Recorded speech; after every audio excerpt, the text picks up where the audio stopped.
Micro Four Thirds system is really weird. It can be so cheap and so expensive at the same time. When I say it's cheap, you can get, for example, G80, G85 for about 500 euros. And it comes with a very nice, tiny size, very versatile lens. It's really good for both photo and video. It has very powerful 4K video recording and very good 1080p footage quality, and it has a very good image stabilization all around. Really good cameras in their system, and you can adapt a bunch of non-native lenses. You can adapt Canon lenses, for example, with a speed booster, and you can have a huge selection of lenses available to you in that way. And you can get so many lenses at cheap. For example, get a wide-angle lens by Canon or Sigma or Tamron. It costs about 200-300 euro for ultra wide-angle lens. And you can get standard zoom. You can get Sigma 17 to 50 millimeter, costs 200-300 euro, and is really good. Constant aperture f2.8 and costs so little for such a high quality lens. It's a fantastic system. If you are adapting lenses and if you don't mind manual focusing, and yet it can be so expensive in a sense that if you want to achieve, for example, equivalent full frame look with a same aperture, same bokeh, it's really difficult to achieve that look. If you, for example, if you have the Lumix 12 to 35 millimeter f2.8 lens, that is equivalent to f5.6 in full frame term, and that lens costs 800-900 euros. It's really expensive for a lens that has equivalent aperture so low, so slow, so not as bright as just a standard kit lens by full frame. And for example, if you get the Tamron 28 to 75 millimeter f2.8 lens for your Sony full framing system, it costs only 800 euros, and is way faster than pretty much any zoom lens you get in Micro Four Thirds system. And for example, the fastest zoom lens by, for example, Lumix or Micro Four Thirds system in general is the Lumix 10 to 25 millimeter f1.7, and that translates into f3.5 in full frame terms. So it becomes not so impressive if you speak of it in terms of full frame. So it kind of weird. Like if you want to get a really nice lens, 12 millimeter f1.4 or something, that Leica lens, it costs $1,000, $1,200, something like that. It's really expensive, and it's not even that fast. It's f1.4 becomes f2.8, so it's like a 24 millimeter f2.8 lens, which you can get from for your full frame system from Samyang at very low cost. So it's really strange that you have to pay so much for such tiny little lenses. But they do have their advantages. For example, if you have one of those tiny lenses, it goes from 12 to 60 millimeter, this one Lumix kit lens, that's really wide, long range. It's crazy long range, 24 to 120 millimeter range. Granted, the aperture is not gonna be as fast. Even with the Leica lens, the Leica 12 to 60, it has fantastic range, and goes from f2.8 to f4, and it translates into f5.6 to what is it? f4 becomes f8. That does not sound impressive at all. So where is it? f8, f4 becomes f8. You double it, right? Yeah, f2 become f4. Yes, I think I'm correct. Yes, you double it. Okay. So that's so weird about Micro Four Thirds system. But I still enjoy shooting it. It's really fun, and you have so much possibility, potential to explore. You can explore new lenses. In Canon system, you can get Canon lenses to adapt. And you get all those tiny little cute little lenses like this Olympus 40 to 150. It's a full frame equivalent 80 to 300 millimeter, all packed in such a tiny light little lens. It's kind of, I think it's even lighter than the 12 to 60 Lumix lens. They're pretty much the same weight. So yeah, you have this advantage that you can have a really lightweight package, lightweight lenses. So you can pack a whole bunch of lenses with you on a trip without weighing you down at all. So that's an advantage. But yeah, it's just my feeling. It feels really weird that you have to pay so much, thousands of dollars, to get a lens that is not even that fast if you just use full frame. And full frame is not that expensive if you really think about it. Though, let's say entry-level full frame cameras are kind of generally are above $1,000 mark. So in that regard, you probably have to invest a bit more. For example, if you want to get a good camera from Micro Four Third System, you can spend only $500 for a good body. But if you want to get a good body from full frame, you have to probably gotta spend $1,500 or $2,000. So there's a difference there. Yeah, the camera body makes a difference, and then the lens, you know, with the full frame lens, is just much easier to create better bokeh. It's just how it is. It's just weird, so weird. And with fast standard lenses by Lumix 10 to 25 f1 to 1.7, it's also very heavy and big. Well, granted that people say that it's not as heavy as it seems, but still it is a big lens. And yeah, if you use the same size of lens in full frame, it's probably not going to be as heavy. I don't know.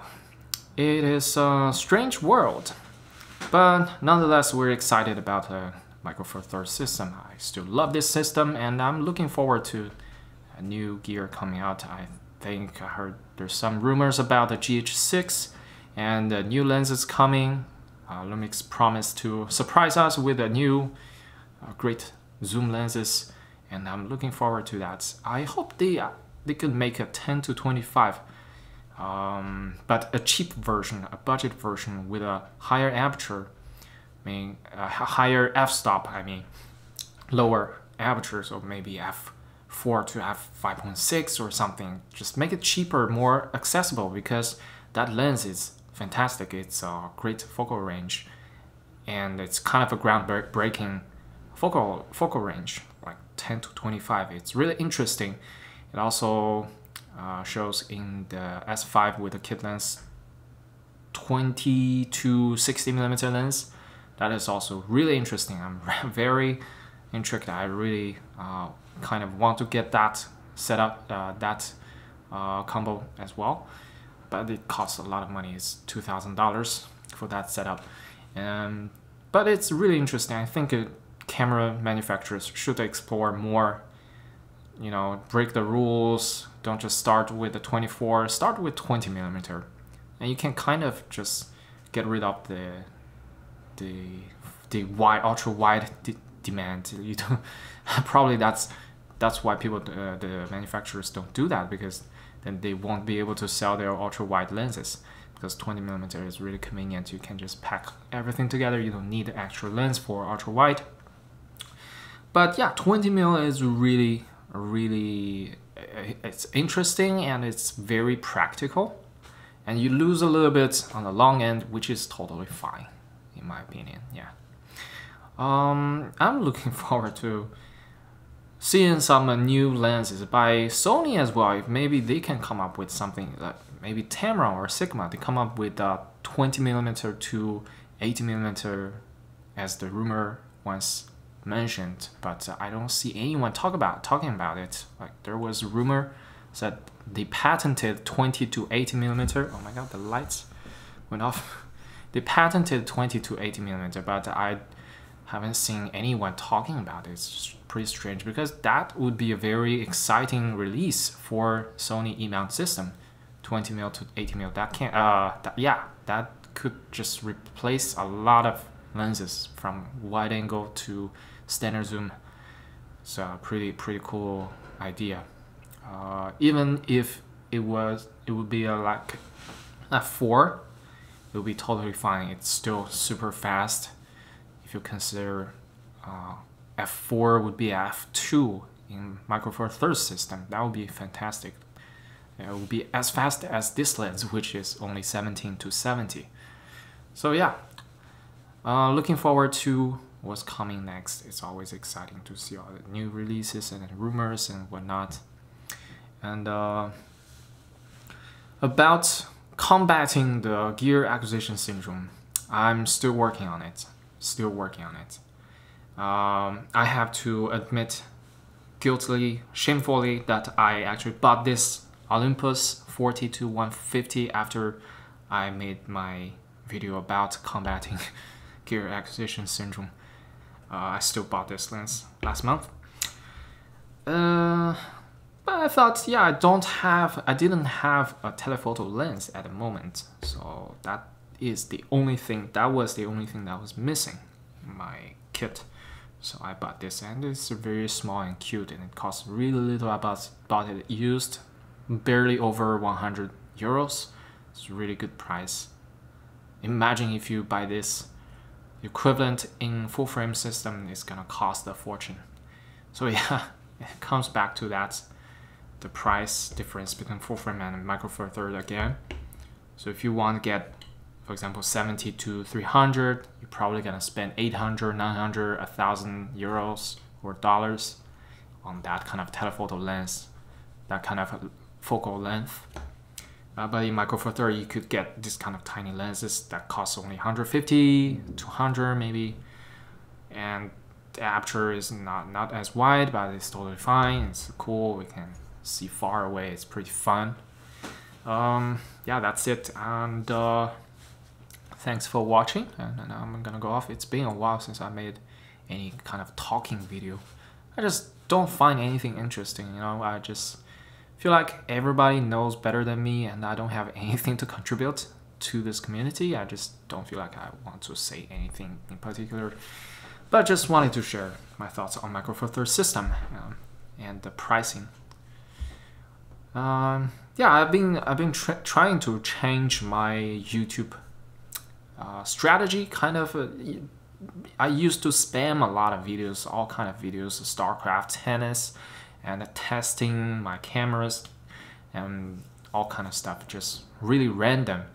And I thought it's probably not good for the brand image, brand building, because people mostly subscribe for the camera content, and the next day they see something about tennis, they see something about Starcraft in their subscription feed, and they will unsubscribe immediately. So that was pretty bad for me. That's why I haven't been growing as fast as I should. So I made this painful decision. I say painful, it's not really painful. It's like, yeah, I don't want to upload low quality video anymore. I'm done with that. I only want to upload a little bit better made videos, like reviews and vlogs, travel stuff, to provide higher quality content. And yeah, in fact, I haven't lost too many subscribers these days in the recent 1 or 2 months since I've been doing this. And as long as I don't lose subscribers, the subscriber count will keep going up, because I had quite a lot of good review videos in the past accumulated. So they keep getting me new viewers, they keep attracting new viewers and subscribers for this channel. And I need to stay true to my initial mission, that is to provide camera and gear, camera and lens content, so that they subscribe, they came for what they get what they came for. So yeah, that's my little bit of random thoughts. Okay, I'm just ranting here, rambling. Okay, that's it. I don't even know how to speak English. All right, see you next time. I don't know when, but see you next time. Bye.